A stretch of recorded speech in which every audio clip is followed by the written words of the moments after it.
world of tax is a private and mysterious web of shell companies and tax havens that are used by the world's wealthiest people to avoid and reduce their tax liabilities. While the likes of Switzerland, the Cayman Islands, and the Channel Islands have been favoured by many looking to keep their money safe from not only governments but also members of their family, all average citizens pay into the system that is defined as their fair share. A number of individuals refuse to use them, with the taxes they pay helping to produce and run vital services for the economy. In the United Kingdom, the government made income tax of £196 billion in 2021. Let's take a look at who helped to pay it. At number 10 is Alex Gerko, who paid an estimated £117.1 million in tax. Gerko founded algorithmic trading and market-making firm XTX Markets and is currently the co-CEO. A maths graduate from Moscow State University, he started his career at investment bank Deutsche Bank before moving to hedge fund GSA Capital. TXT was spun out of the hedge fund with Gerko taking centre stage. The broker grabbed attention in 2016 when it was revealed that the company was the 9th largest trader in global markets. Since then, they have branched out into venture capital investing and work with a number of counterparties to provide liquidity in equity, forex, fixed income and commodity markets for clients. XTX reported annual revenues of £650 million, with profits of £149 million, according to the latest filings with Companies House. At number 9 is Leonie Schroder, who paid £121.2 million. Schroder replaced her late father Bruno as a director at the family's asset management business, Schroders, in 2019. The company traces its roots back to 1804, when Johann Schroder left Germany to set up a British arm of his brother's merchant bank. Schroder's appointment to the board raised eyebrows, as she had only previously worked for the Red Squirrel Survival Trust and had various roles attached to the family's estate in Scotland, and had no previous involvement in the business. The family still have a 49.7% stake in the company, which has assets under management of £570 billion. At number 8 is Sir Chris Hohn, who paid £126.1 million. The son of a Jamaican motor mechanic, hedge fund manager Hohn grew up in Surrey and later studied accounting and finance at Southampton University. After a discussion with his tutor, he was convinced to apply to Harvard Business School to complete an MBA. After a brief stint in private equity and on Wall Street, he has since made a fortune from his hedge fund, the Children's Investment Fund, which has grown to become one of the UK's largest activist investors. Having described himself as an unbelievable moneymaker in 2014, Hohn paid himself $497 million in 2021, one of the largest ever payouts in the UK, as profits at the hedge fund doubled. Hohn is also one of Britain's biggest philanthropists, giving away $4.5 billion, and is a backer of Extinction Rebellion. At number 7 is Peter Harris, who paid an estimated £141.4 million in tax. Harris originally trained as an accountant and audited the accounts for a caravan park. A year later, he quit his job and set up a caravan park in Kent, and built his business, which was floated on the London Stock Exchange and later sold for £20 million in 1975.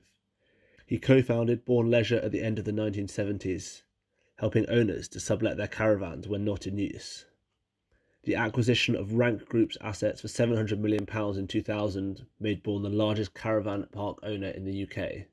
The group owned Butlins and 56 other sites around the UK, and Blackstone, the private equity firm, purchased a majority stake in the business, valuing it at £3 billion.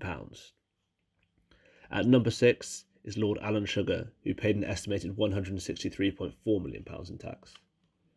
The youngest of 4 children, Sugar left school at 17, selling electronics from the back of a second-hand van that he had bought for £50. He started Amstrad at the age of 21, jumping on the boom for computers and other electronic goods. Amstrad listed on the London Stock Exchange in 1980, making Sugar a multi-millionaire. He sold Amstrad in 2007 for £126 million, which netted him £36 million. He has also branched out into property through Amsprop, which distributed £390 million in dividends this year. He has also made a number of investments from The Apprentice, which has built Sugar's personal brand significantly since the first episode aired in 2000. At number 5 is Fred and Peter Dunn, who paid £169.8 million. The brothers behind Betfred grew up in a 2-up, 2-down house in rundown Salford outside Greater Manchester, sharing a bedroom with their 2 other siblings. They left school with no qualifications and started working for their father's illegal bookmaking business, taking bets in factories and pubs.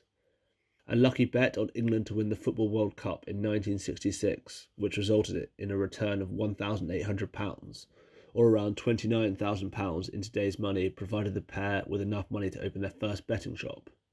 The brothers now own more than 1,600 shops, alongside interests in insurance and legal services that contribute to the tax bill. At number 4 is the Weston Family, who paid an estimated £175.4 million. The family's retail empire traces its roots back to 1882, when George Weston bought the bread factory he had worked at from his former employer in the United States. His son Garfield expanded into the UK, where he sat as an MP during the Second World War.